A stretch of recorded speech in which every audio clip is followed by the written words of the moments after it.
پرانے زمانے کے ایک بادشاہ نے غلاموں کے بازار میں ایک غلام لڑکی دیکھی جس کی بہت زیادہ قیمت مانگی جا رہی تھی۔ بادشاہ نے لڑکی سے پوچھا، آخر تم نے ایسا کیا ہے جو سارے بازار سے تمہاری قیمت زیادہ ہے؟ لڑکی نے کہا، بادشاہ سلامت، یہ میری ذہانت ہے جس کی قیمت طلب کی جا رہی ہے۔ بادشاہ نے کہا، اچھا، میں تم سے کچھ سوالات کرتا ہوں۔ اگر تم نے درست جواب دیے تو تم آزاد ہو، نہیں تو تمہیں قتل کر دیا جائے گا۔ لڑکی آمادہ ہو گئی، تب بادشاہ نے پوچھا، سب سے قیمتی لباس کون سا ہے؟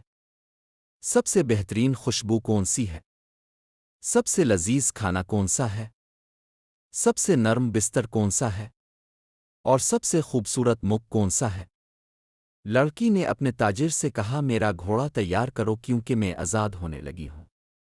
پھر پہلے سوال کا جواب دیا، سب سے قیمتی لباس کسی غریب کا وہ لباس ہے جس کے علاوہ اس کے پاس کوئی دوسرا لباس نہ ہو۔ یہ لباس پھر سردی، گرمی، عید، تہوار، ہر موقع ہر چلتا ہے۔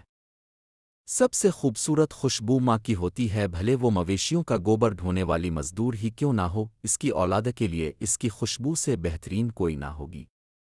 لڑکی نے کہا، سب سے بہترین کھانا بھوکے پیٹ کا کھانا ہے۔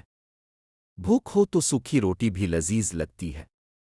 دنیا کا نرم ترین بستر بہترین انصاف کرنے والے کا ہوتا ہے۔ ظالم کو ململ و کمخواب سے آراستہ بستر پر بھی سکون نہیں ملتا۔ یہ کہہ کر لڑکی گھوڑے پر بیٹھ گئی۔ بادشاہ جو مبہوت یہ اب سوان رہا تھا، اچانک اس نے چونک کر کہا، لڑکی، تم نے آخری سوال کا جواب نہیں دیا۔ سب سے خوبصورت مکھ کون سا ہے؟ لڑکی نے کہا، بادشاہ سلامت، دنیا کا سب سے خوبصورت مکھ وہ ہے جو آزاد ہو، جہاں کوئی غلام نہ ہو اور جہاں کے حکمران ظالم اور جاہل نہ ہو۔ لڑکی کے اس آخری جواب میں انسانیت کی ساری تاریخ کا قصہ تمام ہوتا ہے۔